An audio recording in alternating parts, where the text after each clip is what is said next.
شیر اور خرگوش۔ ایک گھنے جنگل میں ایک شیر رہا کرتا تھا۔ وہ تمام جنگل کا بادشاہ تھا، لیکن وہ بادشاہ جیسے پیش نہیں آتا تھا۔ ہر دن بے رحمی سے جنگل کے جانوروں کو کھا جایا کرتا تھا۔ شیر کے خوف سے جنگل کے جانور چھپ جایا کرتے تھے اور خود اپنی بھوک و پیاس کو مار کر سخت مشکلات سے دوچار ہونے لگے تھے۔ اس طرح کچھ دن بعد جنگل کے تمام جانور ایک مقام پر جمع ہوئے اور شیر کے شر سے محفوظ رہنے کے لیے سب مل کر رائے مشورہ کرنے لگے۔ سب نے اپنی اپنی بات رکھی اور آخر میں ایک گیدڑ نے کہا، میرا خیال ہے کہ ہم روز شیر کے ہاتھوں مرنے کے بجائے ہم خود ایک ایک بار شیر کے پاس چلے جائیں۔ اس طرح روزانہ شیر کسی ایک کو کھا لے گا اور ہم سب اپنی اپنی باری سے چلے جائیں گے اور بلا خوف و ڈر سکون سے زندگی گزاریں گے۔ گیدڑ کے مشورے پہ تمام جانور رضامند ہو گئے۔ ایک بندر نے کہا، ٹھیک ہے، تمہاری بات بالکل درست ہے۔ موت کا خوف کرنے کے بجائے اپنی باری آنے تک ہم اطمینان و سکون کی زندگی گزار سکیں گے۔ جانوروں کی بات چیت مکمل ہونے کے بعد خود گیدڑ نے شیر کے پاس جا کر یہ ساری بات بتائی۔ گیدڑ کی باتیں سننے کے بعد شیر نے کہا، میں بادشاہ ہوں، اس لیے تم سب کی بات مان رہا ہوں، لیکن ایک بات غور سے سن لو۔ اگر کسی دن مجھے جانور ملنے میں تاخیر ہو جائے تو میں خاموش نہیں بیٹھوں گا اور دوبارہ تم سب پر حملہ کرنا شروع کروں گا۔ شیر نے بڑے غصے سے یہ سب کہا۔ شیر کی باتیں سن کر گیدڑ نے سر ہلاتے ہوئے حامی بھر دی اور وہاں سے چلا گیا۔ اس دن کے بعد ایک ایک جانور بلا ناغہ اپنی اپنی باری کے مطابق شیر کے پاس جانے لگے اور شیر سکون سے اپنے پاس آنے والے جانوروں کو مار کر اپنی بھوک مٹانے لگا۔ یہ معاملہ ایسے ہی چل رہا تھا اور ایک دن شیر کے پاس جانے کی باری ایک خرگوش کی آئی۔ وہ خرگوش بہت ہی ہوشیار تھا۔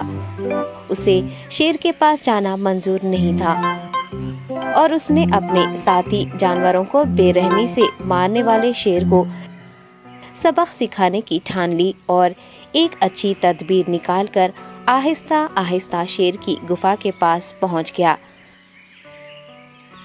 تاخیر ہو جانے سے شیر کافی غصے میں تھا اور خرگوش کو دیکھ کر غصے سے کہنے لگا، میں نے تم سب کو پہلے ہی کہہ دیا تھا، دیر ہو جائے تو میں خاموش نہیں بیٹھوں گا۔ تم نے وعدہ خلافی کی ہے، اس لیے میں جنگل جا کر من چاہے جانور کا شکار کر کھا جاؤں گا۔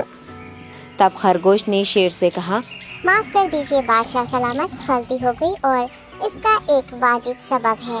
اطمینان رکھیے، میں بیان کرتا ہوں، آپ سنیے اور اس کے بعد آپ آرام سے مجھے مار کر کھا لیں۔ شیر نے پھر غصے سے کہا، وہ کیا بات ہے، جلدی بتاؤ۔ خرگوش نے کہا، بادشاہ سلامت، میں آپ کے پاس آ رہا تھا اور راستے میں مجھے ایک شیر مل گیا اور مجھے مارنے کے لیے آگے بڑھنے لگا۔ میں نے آپ کی بہادری کی بات اس شیر کے سامنے رکھی، لیکن وہ شیر آپ کے بارے میں بہت برا بھلا کہنے لگا۔ یہ سن کر میں نے غصے سے کہا، تم ہمارے جنگل کے نہیں ہو، ہمارے بادشاہ کے بارے میں ایسی باتیں مت کہو۔ یہ سن کر وہ شیر مجھ پر حملہ کرنے کے لیے تیار ہو گیا۔ یہ دیکھ کر میں نے کہا، تم مجھے مارو گے تو ہمارے بادشاہ تمہیں ہرگز نہیں بخشیں گے۔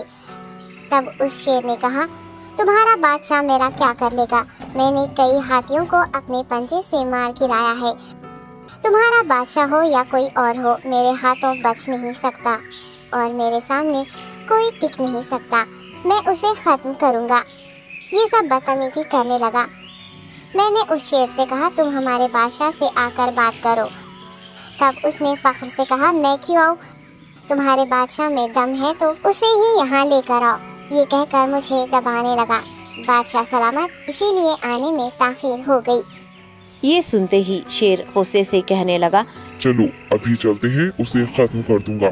یہ سننے کے بعد خرگوش نے شیر کو جنگل کے درمیان موجود ایک کنویں کے پاس لے گیا۔ خرگوش نے کہا، بادشاہ اس کے اندر دیکھیے، وہ وہاں آپ کا بے صبری سے انتظار کر رہا ہے، آپ اسے اچھا سبق سکھائیے۔ شیر غصے سے فوراً کنویں میں جھانکنے لگا اور زور سے دہاڑنے لگا۔ تب دوسری جانب سے بھی دوسرا شیر دہاڑتا ہوا محسوس ہونے